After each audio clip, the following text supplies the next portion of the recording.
Hello and welcome to On Air with Owen. Me, Owen Richards, founder and CEO of Air Marketing, your go-to for outsourced B2B sales and marketing, and my new co-host, fellow business owner and great friend, Neil Finney. Hey everyone, Neil Finney here, founder of the Generator Work Hub, a co-working space here in the beautiful Exeter, and also Next Gen Careers, a professional development program nurturing the talents of tomorrow. Each week, we'll be diving into the everyday truths around running your own business. And trust me, we're not sugarcoating anything. It's all about the highs, the lows, and everything between when you run your own business as a founder. Expect candid conversations and valuable insights between the two of us. Plus, we'll be joined by some special guests along the way. So, time to sit back and tune in to this week's Honest Conversation.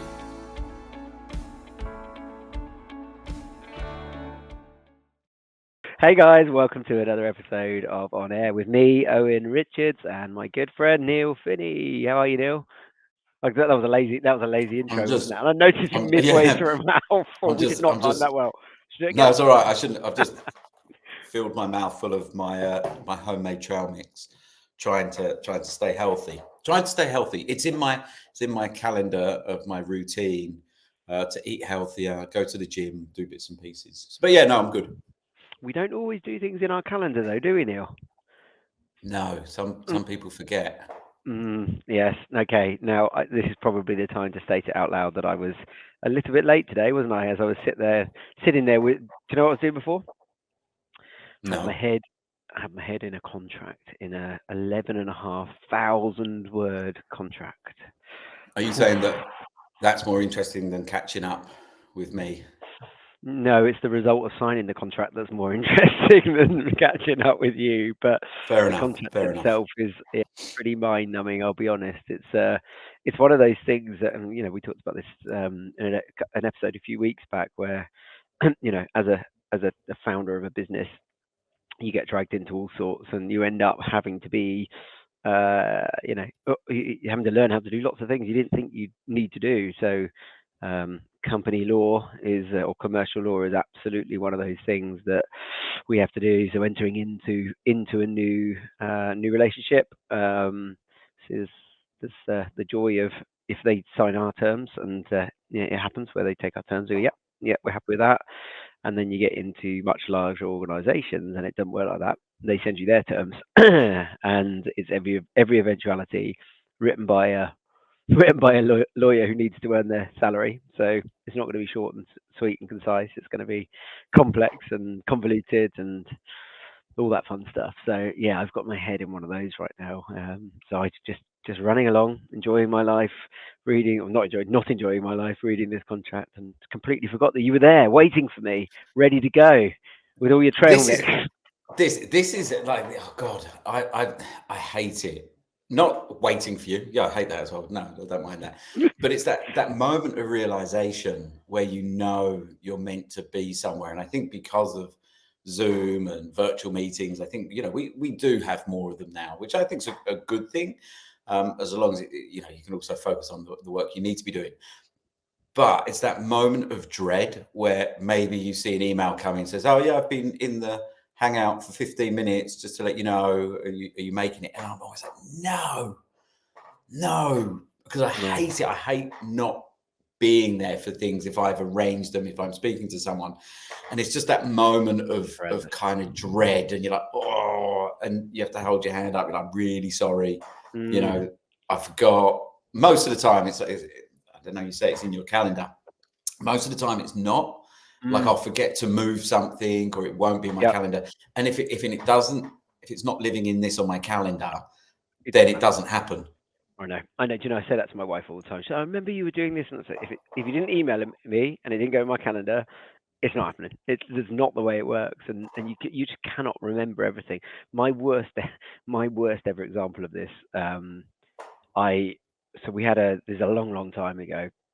There's a client that worked with me in another role that was very unhappy with the service that they'd received, and the joy of being senior is you get maybe a little bit more autonomy, and You know, you get to run a team and be a mentor for people, all that kind of stuff. The downside is the buck starts with you, right? And when the shit hits the fan, you have to step in and fix it.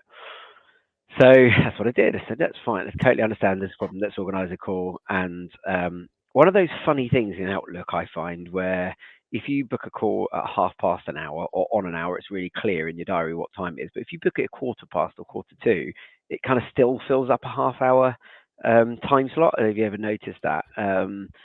So I booked it at whatever 1/4 or 1/4 and was exactly, you say, 15 minutes late for it, just visually looking at my calendar and going, oh, that's at that time. And if you're going to be late for something, and it's not like 2 minutes late, it's 15 minutes late, you do not want it to be with a client who's kicked off and you're the one floating in to be the resolution and to solve it. And that was not a good look whatsoever. How did you claw it back? I'm not actually sure I did, to be honest. No longer a client. Well, yeah. I mean, again, a long time ago, different role, but it didn't end. It didn't end well. I think it ended amicably, but not well. But I think, look, I think that my standard advice whenever you make an error is to own it. Yeah, own it. Yeah. So it's a mistake. It's not generally the way I work. I would say, 99% plus of the time I'm pretty on it. I'm pretty organised. I'm early to things, but things happen. And it's the same in here. We're talking about football. You make mistakes. Talking about, I was listening to Gary Lineker last night talking about live broadcast, and he was meant to go to Gareth Southgate, and he forgot and asked someone else an extra question and left Gareth Southgate waiting, which is what he's doing to all of us right now, of course. And he was saying, you know what? Of course it will. It's you just got to own it. You've just got to say, you know what? I'm really sorry. No excuses. So, I missed something, but I'm here now. So what do you do in terms of, like, because again, I think all of us now, especially, I think it's everyone in general, our lives are busy, whether that's at home or at work. What systems and what tools do you put in place to manage, your busy schedule, to make sure you're minimizing the kind of missed meetings and everything else? What is it you use? Like you said, you use Outlook. Is it that? Yeah, I do. So I've got 3 things that I use, 2 of which are pretty old fashioned, and one is the standard. So Outlook, my work Outlook diary has everything in it, and that includes personal stuff. So if I've got a personal commitment, if I'm even my runs, so there are three mornings a week that I'll run. So you go that granular. You put I in. That's when I'm going to run, and it's got flexibility and it can move, and that's fine. If I don't do it that time of the day, I can slot it in later or whatever. But if I'm going to do something that needs me to be somewhere or to be connected to a Teams call or whatever, then it goes in my diary. If there are things that I think about when I'm on the move, this is probably the least effective and efficient way of doing it, but I literally email myself. So my emails are as good as my to-do list. I'm really good at getting things out of my emails once they're done, either filed away or deleted or whatever. But if it's in my inbox, it still needs to be done. So I never have hundreds and thousands of emails. I have 10, 15, 20, maybe maximum 25 emails in my inbox at any one time, barring if I've left them alone for a day and I'll come back to them if I'm traveling or something. And then this old chestnut is still there, mate. Still the written to-do list. You'll write it down. I write it out every day, and that is. But that's on a daily basis. You write out what needs to be done on that day. I do, and tends to last 2 or 3 days. So some of the things on that list are 5-minute jobs. I just got to send an email to somebody and whatever. I've got to pick something up, or I've got to make a quick phone call. Other things on there are projects that I'm working on, so they've just carried over, but it reminds me to do something on that project this week. So I don't necessarily write it out every day, but I think those are the things that I use to keep myself organized, which is why I say to people, if it's not in my diary, I won't remember it. I will not remember it. It doesn't work like that. So yeah, that's what I do. Yeah, right now. I think I'm pretty similar. I think I maybe change a little bit. Like, I don't have that to-do list that you write out on paper, like journal. I think that's more for me, just getting things down onto paper. For me, like, the calendar is everything. It's when I'm going to the gym, it's when I'm going to the football, it's when I've got meetings. But I also put my work day in there. So I'll block things out the night before. I'll be like, right, 2 hours I'm working on, the facilitators in Rome, Barcelona, making sure that. So I actually use the calendar for all of that. Yeah. So the night before, I will set my tasks for the next day, knowing where my blocks a window are. Because Mm. this is the thing, like I think that a lot of the meetings I take, I need to take, and that can impact periods of time that I should be actually blocking out to do some actual work and to focus on things. And then I use the email again, if I'm out somewhere, if I'm, on the move and I remember something, I email myself, and then I'll put that into the relevant calendar, which is great. Like the calendar works really, really well, apart from when I don't use it, which it was actually this morning. Go on. What have you done? It's not a disaster. It wasn't a disaster by any means. But I seem to forget that I actually get booked quite far in advance in different bits and pieces because life is busy. So start of the season, isn't it? So we're all excited that it might be our year. Southampton back in the big time. Can Ange Postecoglou at Spurs, push us even further forward?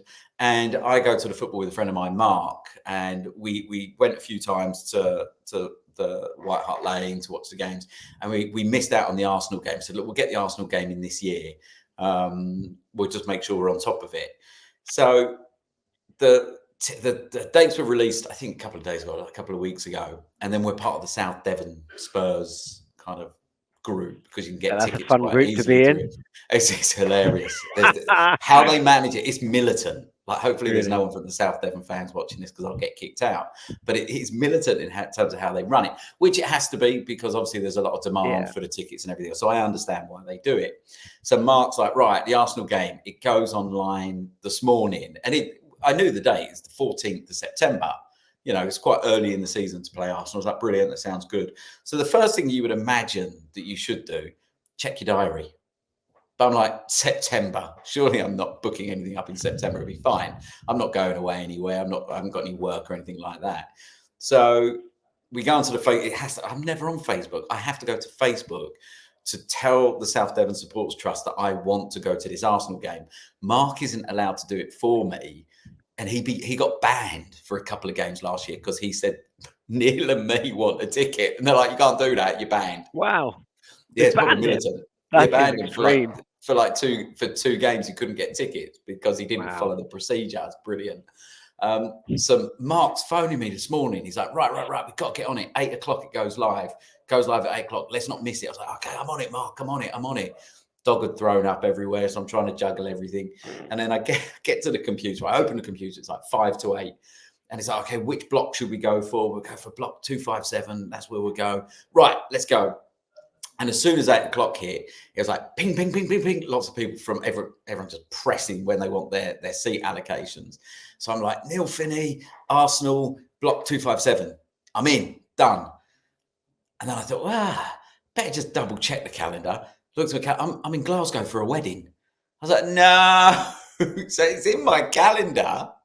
And it's been in my calendar for months, but I didn't check it when the games came out.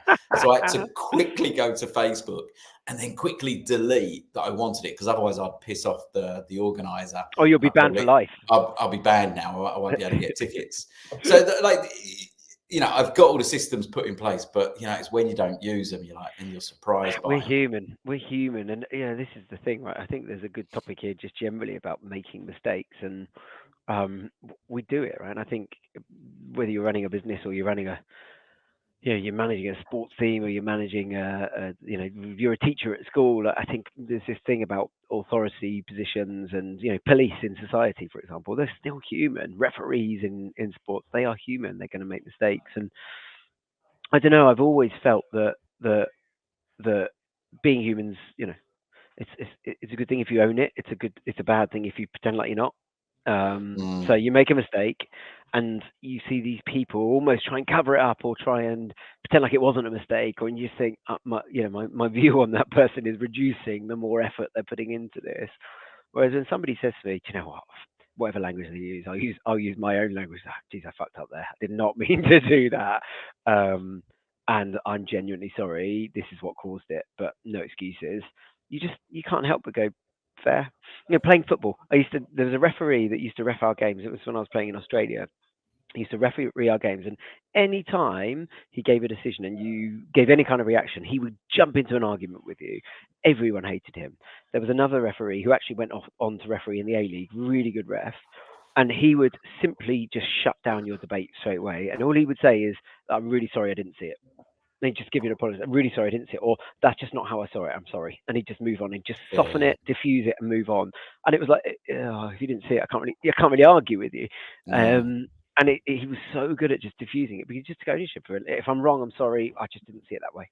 You go, oh, Yeah. all right, fair enough. I think that's it. Like you miss things, you make mistakes. I think it's when it happens a second time. I think that's where it becomes annoying, because I've had this as well with people that have missed meetings, and that's where you got to start thinking, well, actually, you need to be more organised. Missing one, that's an understanding. Two, if it starts to become a pattern, it becomes an annoyance. Another question for you, because obviously we're talking about kind of organisation here. Yeah. Do you also block out times of your day when you're not in meetings? Like, do you make sure during the week that you do get sections of time where you can work on looking at contracts or dealing with business matters? Because I think that, for me, that's one thing I try and do. And I think I go in phases, where I'm saying, right, no one contact me between 8 until 10, because for those 2 hours, I'm going to get my head down. I'm going to organize a few things. And, on a Friday, I tend to keep fairly clear. I don't really have any meetings on Friday, unless it's with you. Hence why you eventually turning up was very thankful, very kind of you to do that, Owen. But the Fridays, I've got a bit more flexibility on that day. And then what I would also do is like block out a Wednesday afternoon where I would be able to focus on my stuff, or like a Thursday morning. Like, do you do that as well? Do you have certain days where your team know, don't contact me, don't book meetings, because I just need to get on top of stuff? Yes and no. So do I do it to that extreme? No. But there are these things go in waves, don't there? So there are weeks where I look and I go, I haven't got as many meetings. There's plenty of gaps to get some stuff moving in the right direction in terms of my own to-dos. So I wouldn't in a week like that, because I can see the space. Where the space is limited, and I can already see that, that's where I tend to say, do you know what, there's an hour and a half gap there. I'm going to block it out now. And what I wouldn't do is go out to people and say, I'm not available. I think my view as a CEO is, I need to make this. I don't want to be I'm not available. I want to be saying, I'm here if needed, but I want to be developing and coaching people to know what the difference between if needed and urgent is, against I'll talk to Owen when I'm with him next time, or I'll make a decision myself, preferably. So I guess sometimes is the answer. Sometimes I will absolutely block that time. What I won't do is say, hey guys, I'm not available this afternoon, leave me alone. I think that's for me to manage. I will absolutely ignore people if I need to, though. If I'm head down in something, as you found out a minute ago, and I need to just get something done, and somebody phones me, I will happily not take that call and just protect my own interest and my own time, on the basis that if somebody phones me 3 times, probably know it's urgent, or if they send me a note and I see it come through and it's saying it's urgent, then I'll pick it up. But don't use urgent unnecessarily. That's I don't know about that. Yours, the biggest bugbear is the old important thing on an email, or urgent tag on Teams. You're like, is it urgent, or is it just important to you? Yeah, but that's it. Like, again, this is, I guess, maybe someone new in the team as well. It's for them to understand what is urgent, what's important, what can wait. And it's having those lines of communication, isn't it? I know one thing that we also do internally, mainly for externals, is using things like Calendly, where we say, look, if you want to book a meeting, here are the times that you can. Again, just makes it nice and easy to go straight into the calendar. And it's at times that I know that I'm going to be available, and I put that time aside. Do you use similar tools to that, something like Calendly, to organize we use meetings that maybe aren't urgent? It's hard though, isn't it? So we do use it. I don't like using it for the reason you said before, because of the way I use my diary. So if I can see there are gaps in my diary, I'm really happy just leaving that gap there. As soon as I send someone else that link, I can have a 2-hour gap, and I think, I'm going to use that to do X, Y, and Z, and then bang, flat in the middle of it, somebody puts a 15-minute call about something that's not important to me, or they might need my input, but it's not urgent. Or there is ways around that. There is ways around that, because I also don't like that. And I'll put like a week buffer. Like, you again, this is all different levels, isn't it, of urgency? Yeah. So you can't book within a week period. It has to be like a week's notice. So because again, that's an annoyance for me, because I look at my day, especially, and again, I do it the night before. If I've got that 2-hour window, I want to make sure it's free, and I would tend to block it. Do you not find people always want you today? They always want you today, not in a week's time. I don't let them do it. I don't let them do it. Like, I think it's setting expectations, and again, your team's far bigger than mine, but especially for externals, for me, nothing is that urgent. And another thing I do that annoys a lot of people is I don't answer emails until probably 48 hours. If it's important and I see it and it's, you know, urgent for me to get back to, I'll do it. If not, I'll read it, I'll categorize it, and then I'll set it as a task. So I'm you're quite internal facing and sort of supplier facing and operational, right? Yeah, and I think that's the difference, is that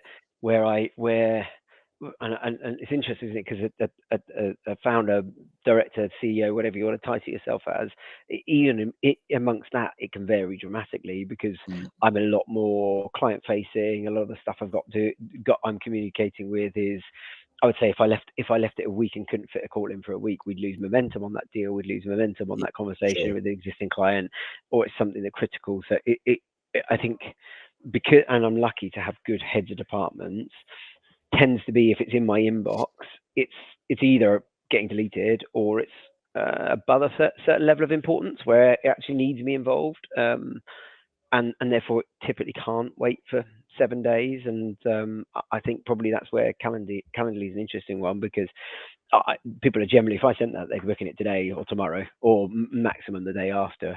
And you're already thinking about process for those days, aren't you? You're already planning them out. And there are certain people I'll let do that, absolutely, because they've got, they're going to have a big enough impact on the business, negatively or positively, if we don't do that, that it's important. But I would say that's a minority, not a majority. Interesting. Another question for you around your calendar Outlook. I use Gmail for mine. Who do you give access to it? Like, can your team see your calendar or not? They can see. It says one person in the team that can see it, and is allowed to put things in there. So she does a lot of organising for travel, and those sorts of things. And so it's just easier for her to be able to put that in there. And she does a lot. She does some organising of internal, like, monthly meetings, like our board meeting and those sorts of things. So rather than me sitting and sending all of the invites out, working out when people are available, she'll do that for me each month, and that's really useful. But I don't have a PA or an EA outside of that, so I'm doing outside of those things. I'm the only person who accesses it. Everybody else can see whether I'm busy or not busy, so they can see busy, not busy. They can't see the detail of what it is. It's interesting. The reason I ask this is because I think it gets to a stage now where we can pretty much all see everyone's calendar. Yeah. And Andrea, my business partner, Andrea, and detail as well. No, I tend to hide it. It's busy. So people just know I'm busy. So they know I haven't just blocked out half an hour sunbed. To make some trail mix. But Andrea's really good. He'll check, like, he looks at my calendar and he'll be like, I've seen you're free on this day. I've got some time as well. Yeah, I got a couple of people like that. Yeah. Which is amazing. And I wish I was more like Andrea, but I don't know if I'm selfish or lazy or a bit of both. Because I'll be like, but it takes so much time, doesn't it? And you say you don't have a PA, and I don't have a PA either. But I think we spend so much time backwards and forwards trying to organise things. But there's now a stage where there's too many people's calendar. Like, it's Alba's calendar, it's Andrea's calendar, it's Liz's calendar, so it's family stuff. And because you have to work out if someone can have the kids or whatever. Yeah, and it becomes this minefield of trying to organize everything. And I know there's, people have tried some solutions out there. I think it's like Doodle Poll or whatever. Is it Doodle Poll? Have you used that before? Doodle, where you get a list. You can give a list and everyone clicks the one they want. But that becomes an annoyance because you're putting it out to the masses, and some people can make it. This is the one, like, I hate this in terms of managing calendars for multiple people and making sure everyone can meet at the same time, because you depending on what it's for, you might need all those people in, or it's okay for some.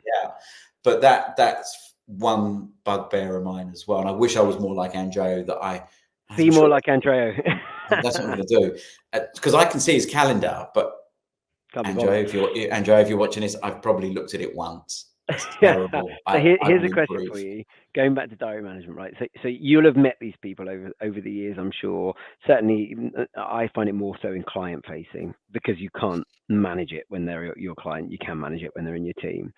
The people that just are so all over the place, and by that I mean, oh yeah, I can do a meeting, but it'll be on. We're 21st of June as we record this. It'll be probably 4th of August is the next time I can meet, and I think, how on earth is the next time you can meet 4th of August? Probably not important enough to them, by the way, but yes, before someone calls me out on that one. But you do get these people, well, I'm traveling for 2 weeks there, and then I'm there, and then I'm doing this, and like, okay, fine. Or people that you have a call with, they don't turn up, you book it again, they don't come up, they move it 2 minutes before. And to your point, it happens, right? I've done it. I moved, so we were meant to record this yesterday, I moved it, and then I was late today. Now, part of that is because, good show, Owen.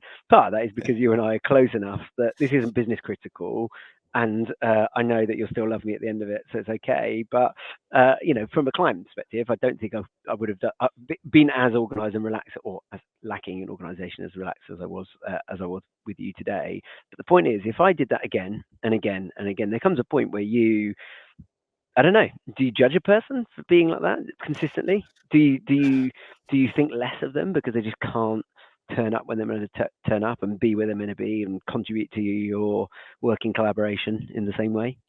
I think 100%. I think there's an element of that. I think, it goes to that point where someone starts putting themselves in a role of more importance than you, regardless of being less organized. It's like, well, if you can't make time for me to turn up on time, or that you're having to always shift it,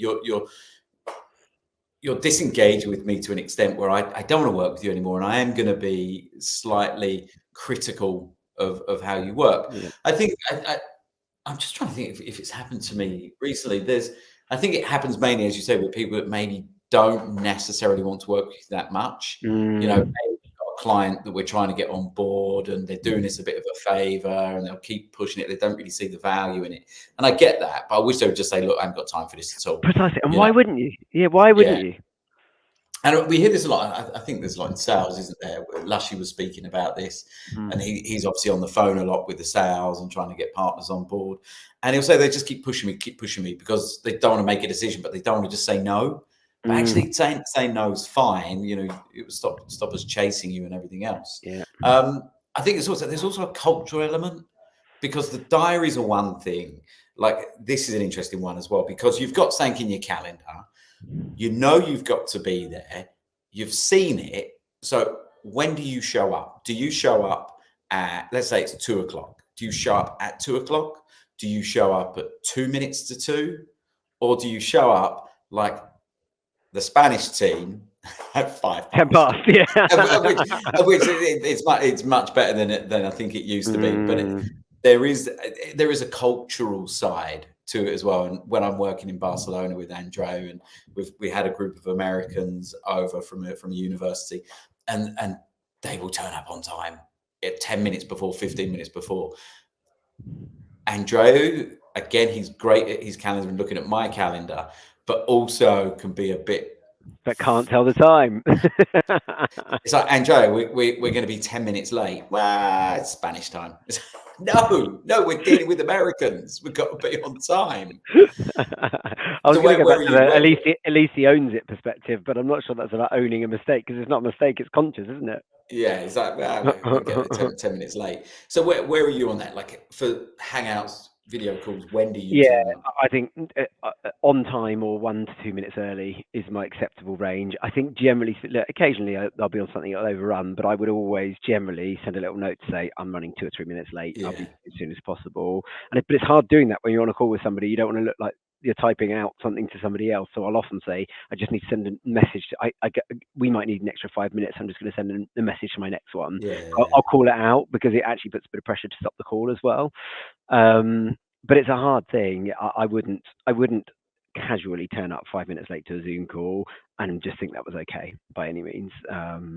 It's the moment you realise, like I did, I phoned you straight away. I was like, I'm so sorry, I forgot to leave it in my diary. It's like, yeah, it happens. no problem, but own it. And I think 1-2 minutes is fine. The other way is a bugbear for me though. You're waiting on a Zoom call. It's 10:02, and somebody goes boop, and they're waiting in the lobby. It's 10:02. Do something else. You're making coffee. Like it is interesting because I think it depends on the individual. Like Liz hates being late.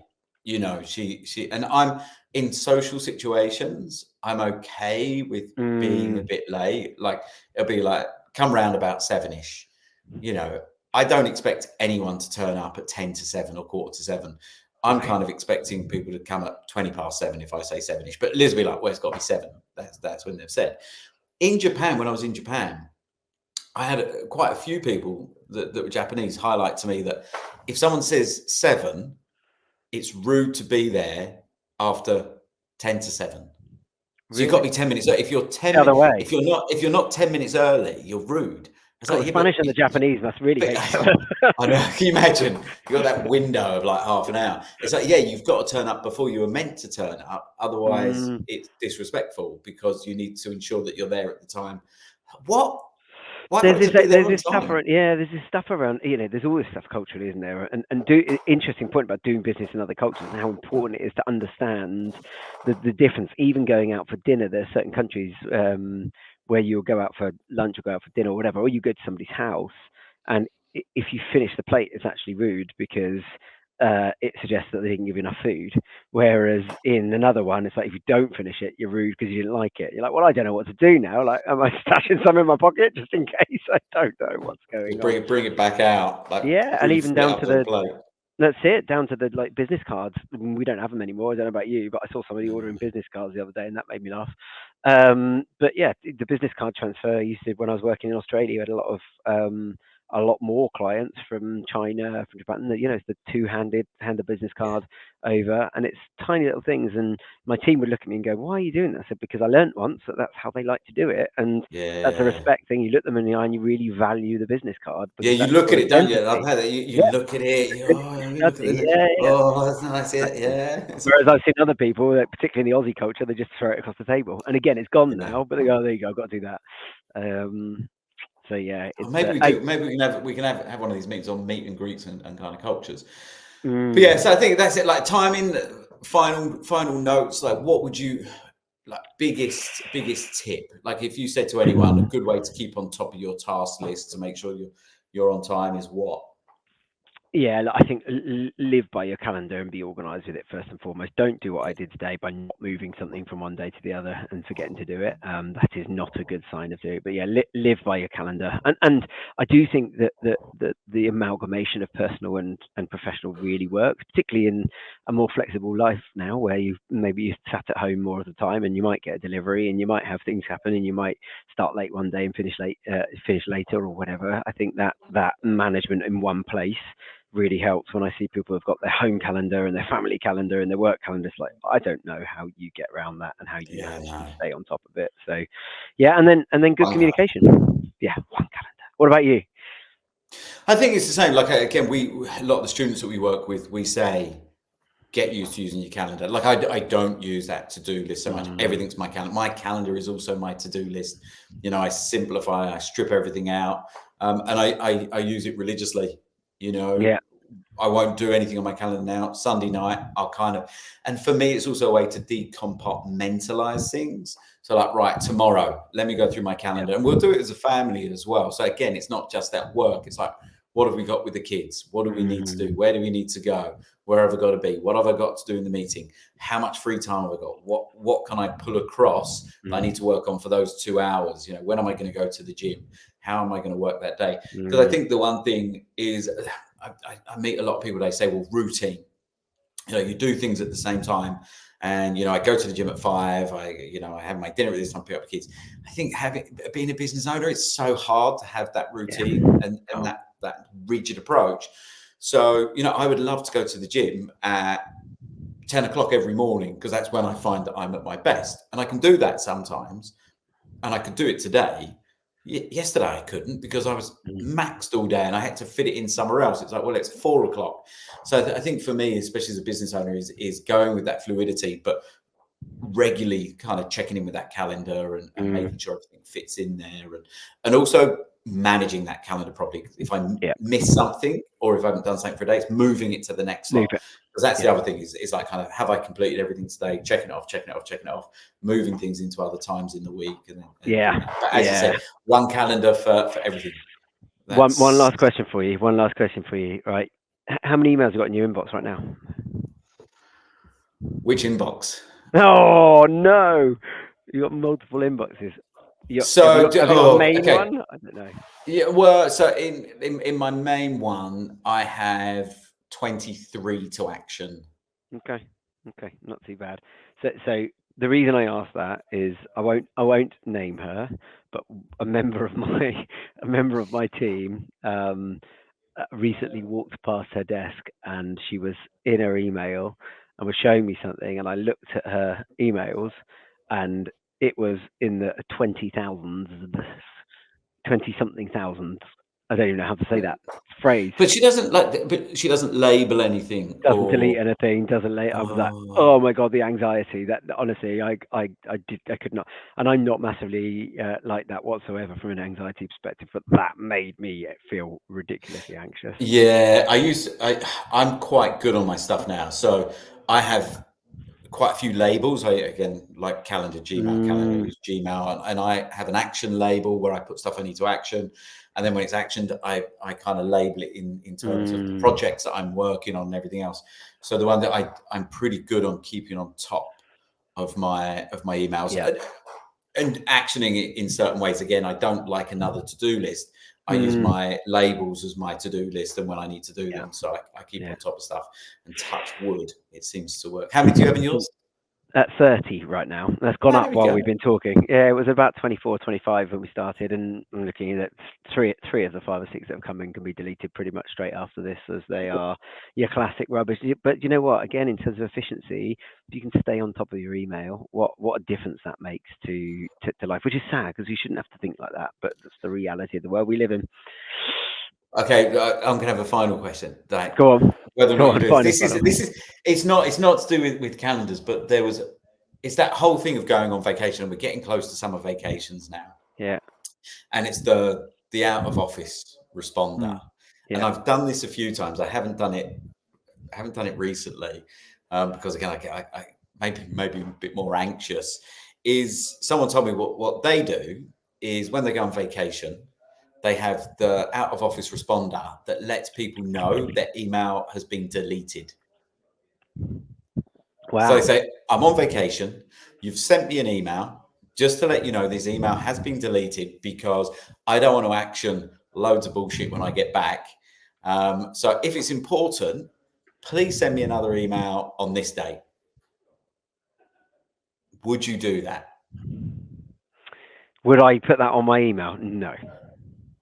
Would you delete emails? And they said it's literally like just getting a big bin bag and pushing everything into it and throwing it away because it's not going to be that important. Not a chance in hell. And I'll tell you why. There's 2 reasons. One is in amongst that, if you're client facing, I don't think that's a great client experience, right? I don't. No, agreed. And the second is I would suffer from FOMO. What on earth have I missed out on? Like, what on earth have I not? What do I want? What do I want to know that's in there, and I now don't know? And I just don't think it's fair to put your, talk about monkey on the back. It's like, here you go, back on you. It's your problem. Yeah. So no, I think that's an unreasonable way to deal with it, in my opinion. Yeah, I don't do it anymore. I did it once because I thought that's quite nice. I'm going to come back and I have nothing to deal with. I was like, I don't know if I can do it. If a supplier of our business, a key supplier, had that, I would just move suppliers. Today just wouldn't be. Yeah. There's not the way that I want to be communicating to somebody or being communicated to. But each to their own. I can see value in it. I understand why. I don't think it's the right thing to do, but I understand why. Yeah. You have an out of office responder. I don't tend to use it unless I'm going away for like a week or more. If it's 2 or 3 days, again, it's not like I don't look at my emails, so why pretend that I'm not? But I will say if it's important, I'll respond, or if it's urgent, I'll respond. If not, please wait till I come back. So I'll openly state that. Yeah. Anyway, what's next in your calendar? Oh, well, it depends on whether I put it in there or not, doesn't it? Let's have a look. What have I got next? Oh, do you know what? I've got a call with our finance team to look at cash flow and P&L for the month. Well, that's rock and roll. I'm taking Freya to street dance. So, Oh, that's the enjoy. next thing on mine. Go get your dancing shoes on, mate. Lovely to talk to you as always. You Thank too, you buddy. for joining me. See you Ciao, soon. ciao. See you later, mate. Bye.